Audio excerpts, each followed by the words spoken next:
حضرت سکینہ رضی اللہ عنہ کا مستقبل وابستہ تھا۔ جب اہل بیت نبوت کے افراد یکے بعد دیگرے شہید ہونا شروع ہو گئے تو حضرت قاسم بن حسن رضی اللہ عنہ نے بھی میدان جنگ میں جانے کے لیے اپنے چچا حضرت امام حسین رضی اللہ عنہ سے اجازت طلب کی اور عرض کیا کہ چچا جان مجھے بھی اجازت مرحمت ہو، میں بھی راہ حق میں سر کٹانے کے لیے بیتاب ہوں۔ حضرت امام حسین رضی اللہ عنہ نے فرمایا، بیٹے میں تمہیں کس دل سے اجازت دوں، تم تو میرے بھائی حسن مجتبیٰ رضی اللہ عنہ کی نشانی اور یادگار ہو۔ مگر حضرت قاسم نے اصرار کرتے ہوئے کہا کہ چچا جان خدا کے لیے مجھے ان دشمنوں سے لڑنے کی اجازت دیجیے اور اپنے اوپر نثار ہونے کی سعادت سے محروم نہ کیجیے۔ چنانچہ امام علی مقام رضی اللہ عنہ نے اپنے اشکبار آنکھوں سے اپنے بھتیجے کو سینے سے لگا کر رخصت کر دیا۔ حضرت قاسم رضی اللہ عنہ نے میدان جنگ میں خوب شجاعت حیدری کا مظاہرہ کیا اور بے شمار یزیدیوں کو واصل جہنم کیا۔ حمید بن مسلم جو کہ ابن سعد کی فوج میں تھا، حضرت قاسم رضی اللہ عنہ کے میدان جنگ میں آنے کی منظر کشی یوں کرتا ہے کہ اچانک میدان جنگ میں ایک ایسا خوبصورت لڑکا نکلا کہ اس کا چہرہ چاند کا ٹکڑا معلوم ہوتا تھا۔ یہ لڑکا قمیص، ازار اور جوتے پہنے اور ہاتھ میں تلوار لیے ہوئے تھا۔ اس کے ایک جوتے غالباً بائیں کا تسمہ ٹوٹا ہوا تھا۔ یہ لڑکا شیر کی مانند بکھرا ہوا آیا اور دشمن پر ٹوٹ پڑا۔ عمر بن سعد ازدی نے اس کے سر پر تلوار مار دی۔ وہ نوجوان چلایا، ہائے چچا جان، اور زمین پر گر پڑا۔ آواز سنتے ہی حضرت امام حسین رضی اللہ عنہ بپھرے ہوئے شیر کی طرح عمر بن سعد ازدی پر جھپٹے اور تلوار سے وار کیا۔ عمر بن سعد نے وار کو بازو پر روکا تو اس کا بازو کوہنی سے کٹ کر گر پڑا۔ اس پر وہ چیختا چلاتا فرار ہوا۔ اہل کوفہ کے رسالہ کے نوجوان اسے بچانے کے لیے دوڑے، لیکن عمر بن سعد گھوڑوں کی زد میں آ گیا اور سموں تلے روندا گیا۔ راوی کا بیان ہے کہ جب غبار چھٹ گیا تو میں نے دیکھا کہ حضرت امام حسین رضی اللہ عنہ لڑکے کے سرہانے کھڑے ہیں اور لڑکا ایڑیاں رگڑ رہا ہے۔ حضرت امام حسین رضی اللہ عنہ نے فرمایا کہ جس قوم نے تجھے قتل کیا ہے اس کے لیے اللہ کی رحمت سے دوری ہے۔ قیامت کے دن وہ تیرے جد امجد کو تیرے قتل کا کیا جواب دیں گے؟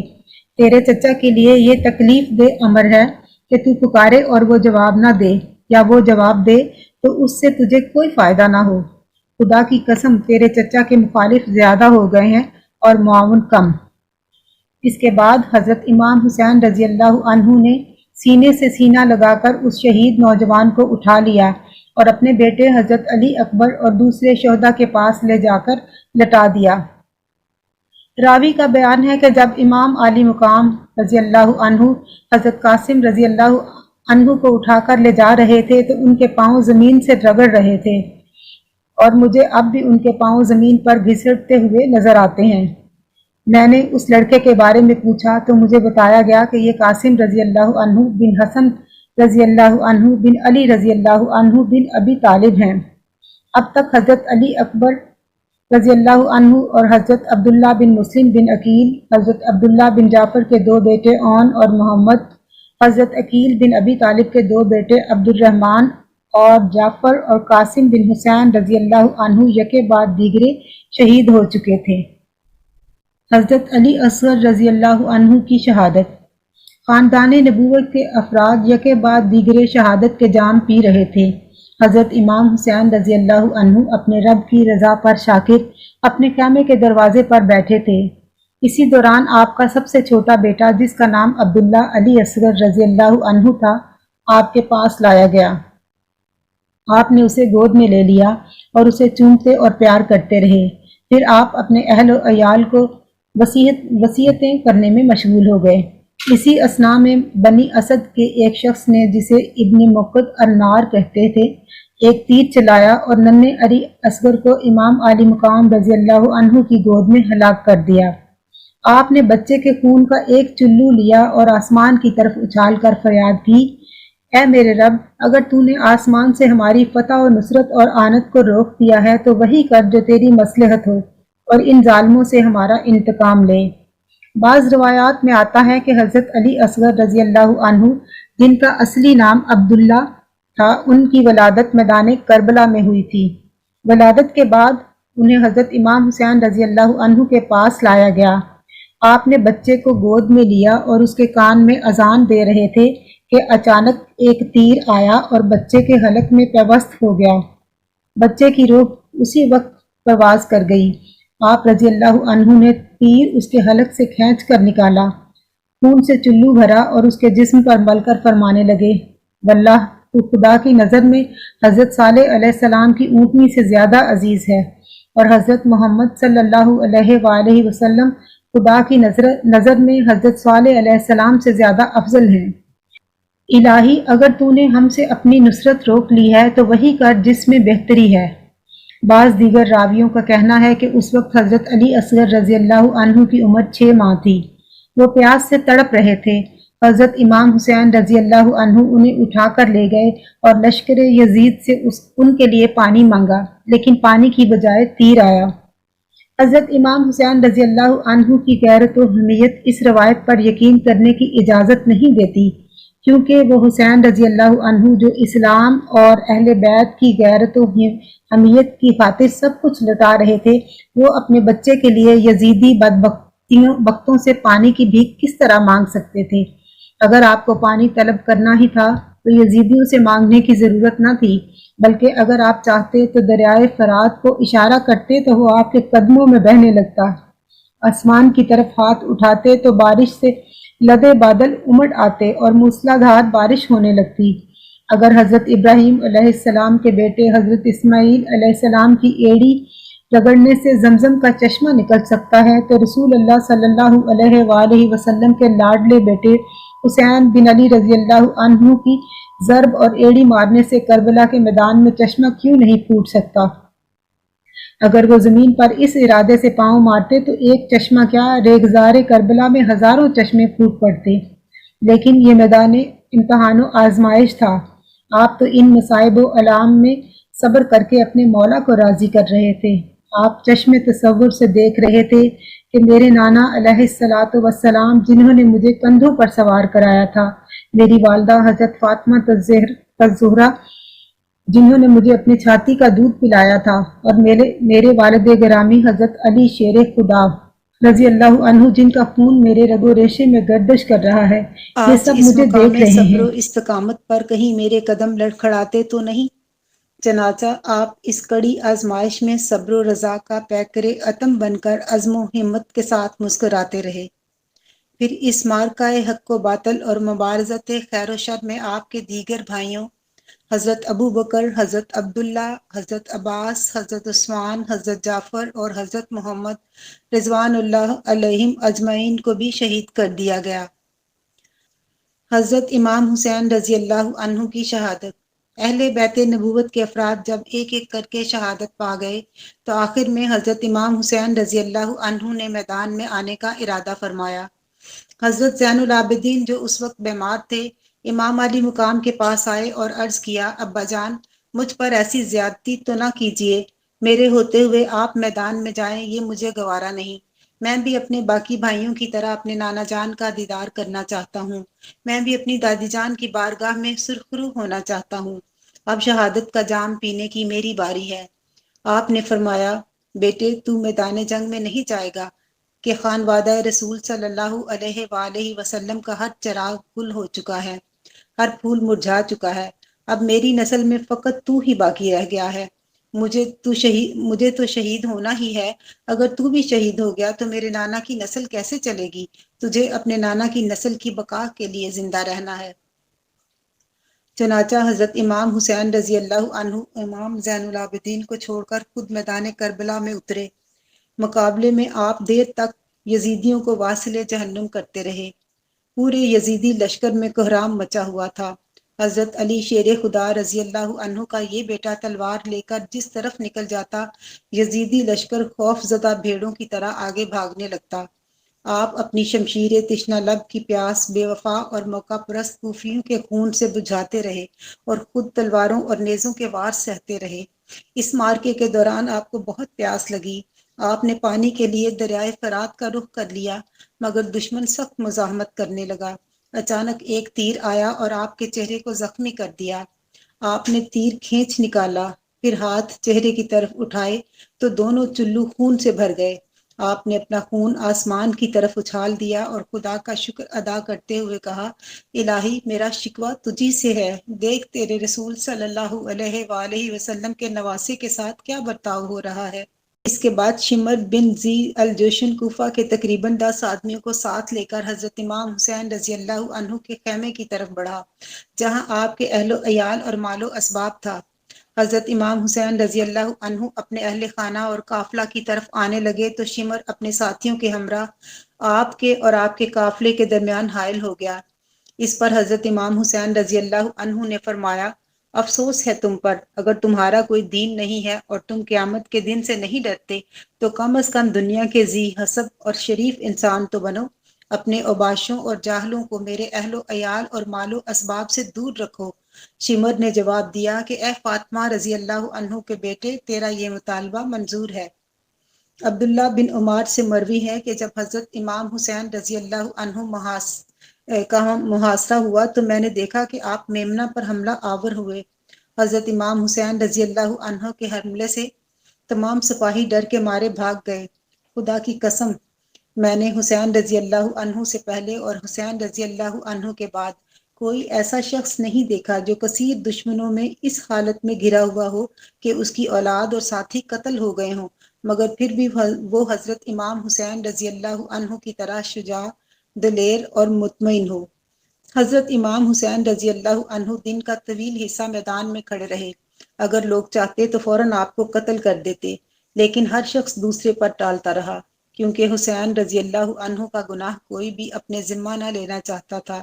آخر شمر بن ذی الجوشن نے کہا، تمہارا برا ہو، کیا انتظار کر رہے ہو؟ کام تمام کیوں نہیں کرتے؟ اب ہر طرف سے لرزا ہوا۔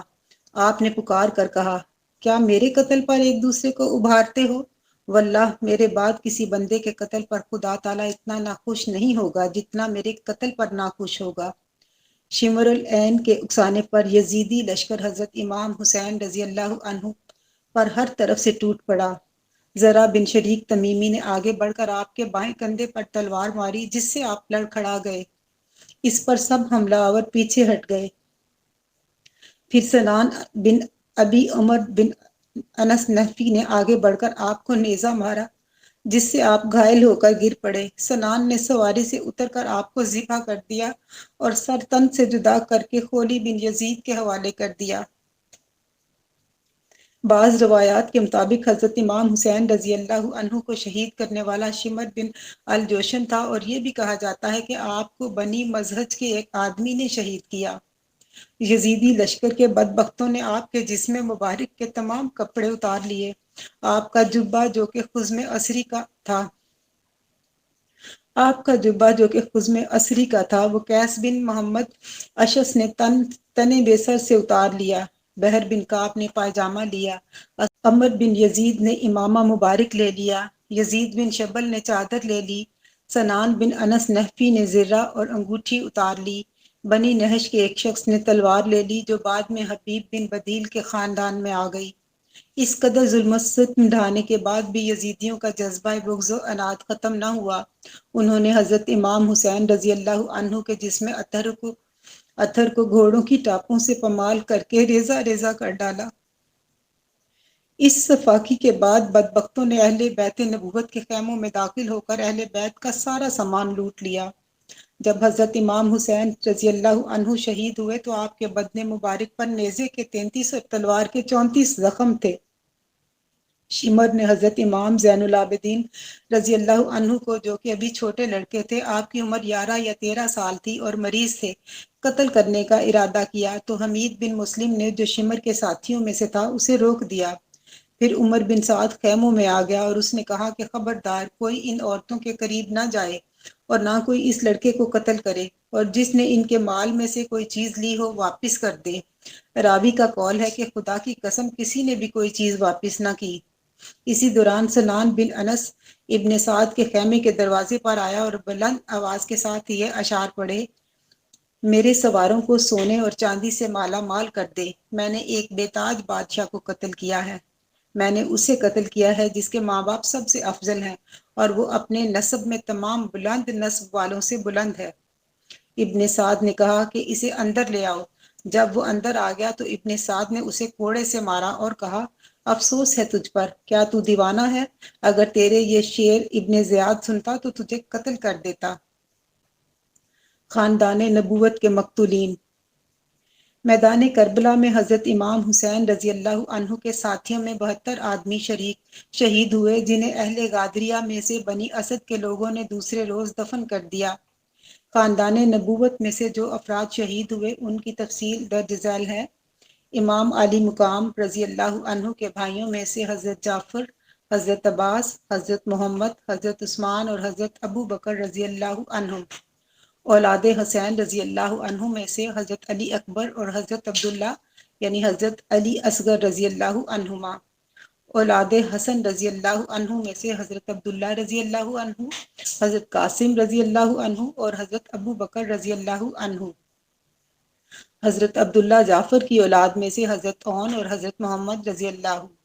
اولاد عقیل رضی اللہ عنہ میں سے حضرت جعفر، حضرت عبداللہ رضی اللہ عنہ اور حضرت عبد الرحمن رضی اللہ عنہ، جبکہ حضرت مسلم بن عقیل رضی اللہ عنہ اس سے پہلے کوفہ میں شہید ہو چکے تھے۔ یہ چاروں آپ کے سلبی بیٹے تھے، جبکہ ان کے علاوہ عقیل رضی اللہ کی اولاد میں سے عبداللہ بن مسلم بن عقیل اور محمد بن ابی سعید بن عقیل رضی اللہ عنہ بھی شہید ہوئے۔ اس کے ساتھ ہی ہماری آج کی نشست کا اختتام ہوتا ہے۔ کل دوسری نشست کے ساتھ حاضر ہوں گے، تب تک کے لیے اجازت دیجیے۔ اللہ حافظ۔